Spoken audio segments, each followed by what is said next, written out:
He must have got really scared because he started trying to say a safe word, but he couldn't remember. So he just starts yelling, the word, the word, the word. So the guys drug him out of the van at a car wash in broad daylight and power washed his ass right there. In the one guy that wanted us to like suspend him from like the ceiling and then use him as a human pinata. Their lawyers went over my case with a fine-tooth comb and they're like, there's nothing we can do. I was like, the only thing we can do is attack the credibility of the CI.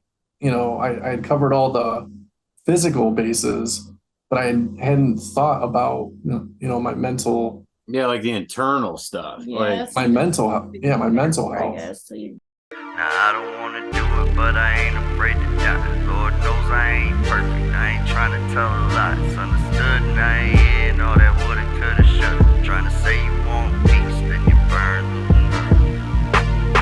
It was my God's honest that I was all about a non-violent approach, but it seems truth is a non-topic. Who was it that was running around that day with the chainsaw? That was you? Dude, you scared me so bad that day. At one point, the guy he got loose and he was running around. Oh, yeah. I remember you chasing him around with the chainsaw and it was on. And I remember you swinging around and you hit a vending machine and like sparks flew off of it. And I was like, oh what if you would have hit the guy with that? I'm like, what if you would have hit him? Oh my God, what the it's like the Alec Baldwin with the gun thing. It happens sometimes. Baldwin lawyers. Dude, they gave it to me. I didn't think it was a real chainsaw. I just I seriously like knew that I was this far from him. Like I waited till he ducked down, and you know what I'm saying. You are would be like not the one I would trust running around. No, I'm good with that, man. I could roundhouse kick like this close to your face. Like terrible though. I know, but they're just big and funny looking. Thank God that didn't turn out. But no, that one was fun, and I had to keep getting extra like. I had to keep flexing on him extra because we had to tie him up with a rope. And it's even if you look close in the news coverage, I'm doing that for a really long time because, like, I can't tie knots for shit. Yeah. It's like a block in my brain. I can't. I know one fishing knot. That's it. So, like, I'm just taking this thing around him, and it's like he's losing the momentum, the intensity. That's probably so I'm having to scare him other way. I'm having like that one was hard too because he specifically requested that type of rope, and we never use rope because it's inconvenient. And it was like thick rope. It was like fucking something you'd use to hold a damn pirate ship to a fucking dock, dude. It was weird, man. And so if he wasn't the weirdest, like, who's the weirdest? I don't know, man. Or at least one that people will watch and go, "Oh my God, dude!" Besides Butterball Boy. Yeah, that one is pretty fucked. But that shit's hilarious. Well, there was one guy that wanted us to like suspend him from like the ceiling and then use him as a human pinata, and like he was going to be dressed like we were supposed to dress as characters and he was supposed to be some kind of character and we were supposed to beat the crap out of him like a pinata. But anyway, the weirdest one that we did that comes to mind, but I'm sure there's something weirder if I really think about it. There was this one guy that he was from New York and he came here and I had this blue Econoline van and he had a 36-hour kidnapping that he was paying for. 30 hours. And I guess that's why this stands out because it was the longest kidnapping I've ever done, and I had planned it out, but I guess I didn't really realize how long 36 hours was going to be, just out. A long time, dude. You know what I mean? Having this guy with you the whole time, you know what I mean, in this van for 36 hours. Oh. Well, we had a lot of time to kill. And at one point, this was in the summertime, we're driving around the van, me and 3 henchmen, plus the guy who was all tied up in the back of the van. And it was around lunchtime and I was really hungry. I was like, you guys want to get some lunch?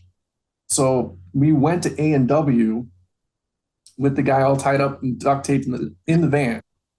And at A&W, they come up to your window. Oh yeah, they do. Little car yeah.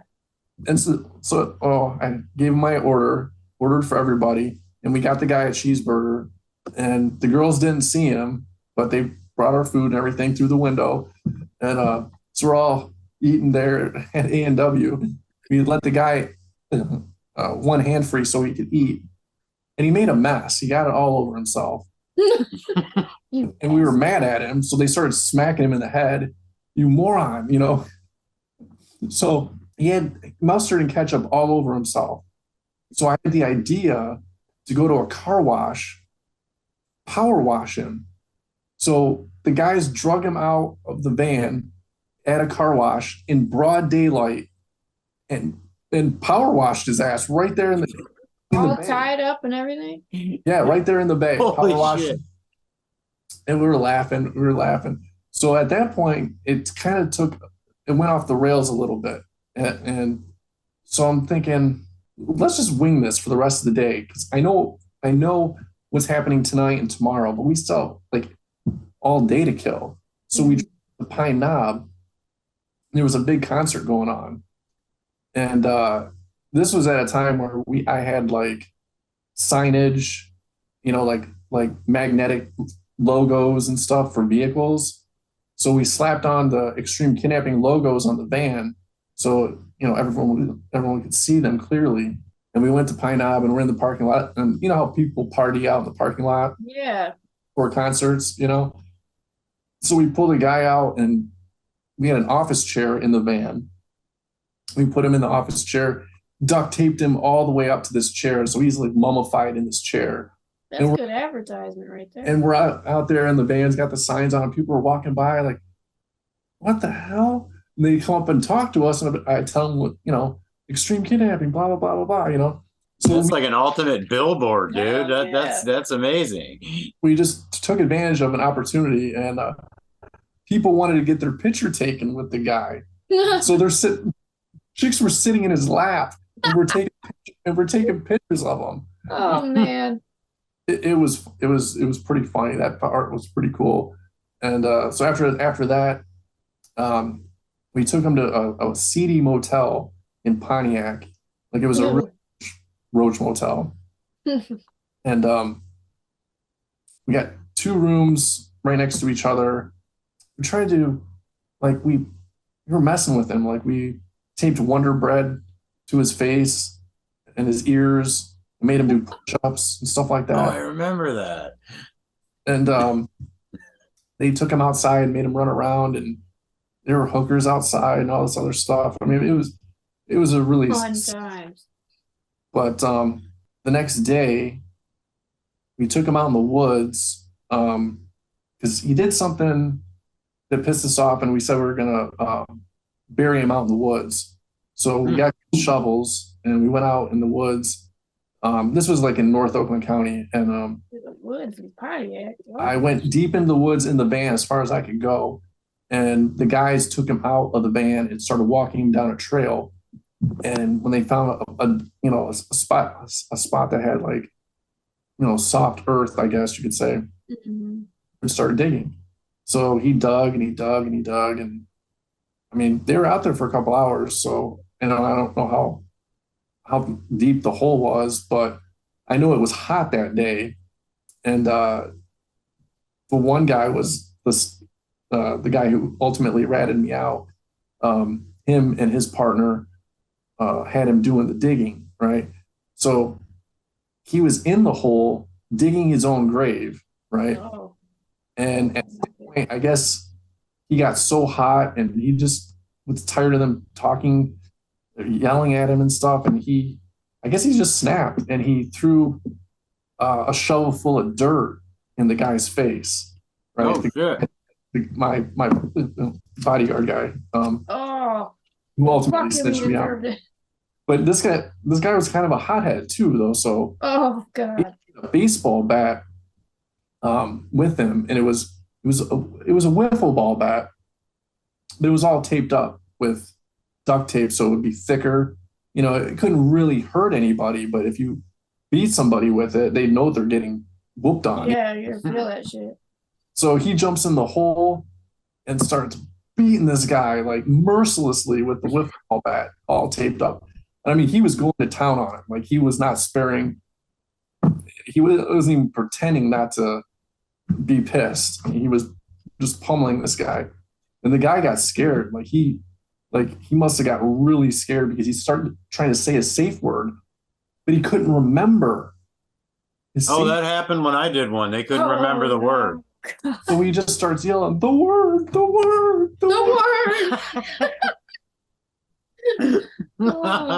word of what, God? So the guy. So his script wasn't weird. It just ended up weird because it got all like freestyled. And that's a long time, man. Yeah, Seriously, that's a long time to have like little gaps to fill in and shit. Wow. And there was other weird stuff that happened after that, but I would say that 36-hour kidnapping probably takes the cake for the weirdest. But we had that overweight, like, I don't know, 50-year-old truck driver guy. And the one in the basement? We took him to the basement. It was at a hotel at first. A hotel. Is that the one that you hit the guy in the face with a roll of quarters? Yeah, but it started with a sausage, bro. Like, he wanted us to beat him with the sausage. Yeah. Right. I remember that one. Yeah. I forgot about the roll of quarters. Oh, shit. I think it was a roll of nickels, actually. But... Or maybe it was nickels, yeah. And I was fucking throwing them at him, too. But this guy, this is one of those where I felt like, I don't know, man, there's some kind of gay element to it. You want guys to muscle up and kidnap you and tie you up, hit you with a sausage. Yeah. There was kind of gay. There was definitely something gay about it because, like, remember in his duffel bag, he had all those gay pictures in there, and we were like, "Oh yeah." And I don't know if that was like part of his, because I think the whole thing was like, weren't we supposedly selling him into like the sex trade or something? I think that's what we were doing. Man, no, that was a different guy. No, that was a different guy. Yeah, because what was the point of this guy's thing?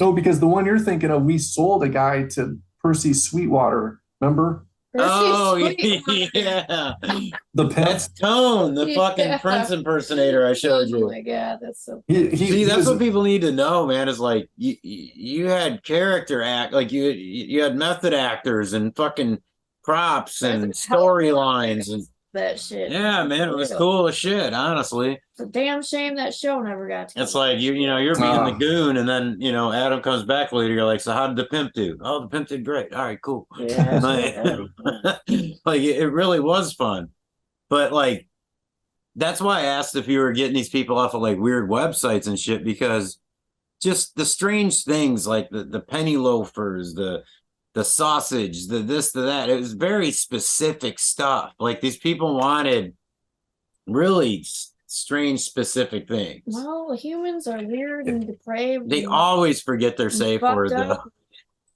That guy did. And like I want to say that I was beating him and he kept saying words and like, they weren't the right word. He kept getting it wrong. And I'm thinking, and then here's the weird thing with this is like they might screw with you and like act like they want you to stop, but you know what I'm saying? Right, so like it's part of the whole play. Yeah, they're almost like trying to outsmart you sometimes. It's like this weird thing where it's just fun getting into the character, and I think they do too. Like the guy we did down there in Louisiana, that was an easy one. Like, but he would do that. He was actually trying to play me and the other guy against each other. I was like, are you talking about the British guy? Yeah. Yeah, the British guy, that was the one that we ended really soon because he tapped out really, really soon. Mm-hmm. It was great for us because we didn't want to, we wanted to cut it short as soon as possible, you know? Yeah. and but he was happy though. Like he wasn't like, oh, I cut this short, it sucks. Like he actually liked it. Yeah, I mean, I didn't like jip him out of time or anything. It's just that he was prepared in his mind. He was going to be able to take a beating and get slapped and whooped on, and that's what he was prepared for. But I flipped the script on him and stuck his ass on the floor, on a hard, cold floor, to sit there for a couple hours. That's what made him tap out. Yeah, I forgot. That's right. Yeah. Yeah, we're fucking with him mentally. I forgot all about that. Because it really did break him down. Because back in... Were we going to waterboard that guy? We never had to waterboard him. No, but didn't he want that initially?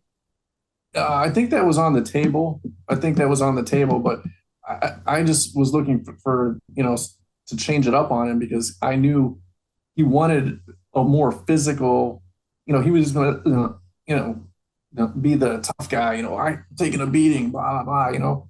But I'm like, he's not prepared for a change in his environment at all, you know. Yeah. So, and like I said, back in 2009, I took that kidnap for ransom course with a real security professional guy from like an international security consulting firm. And he taught us about changing the environment to, you know, get what you want out of somebody if you're doing it or something, you know.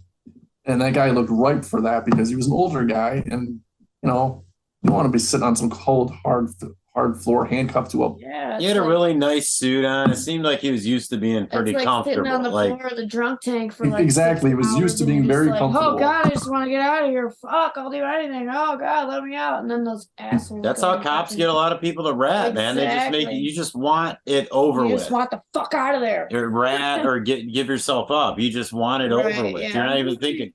Yeah, like I just want this to stop. Is basically what it is.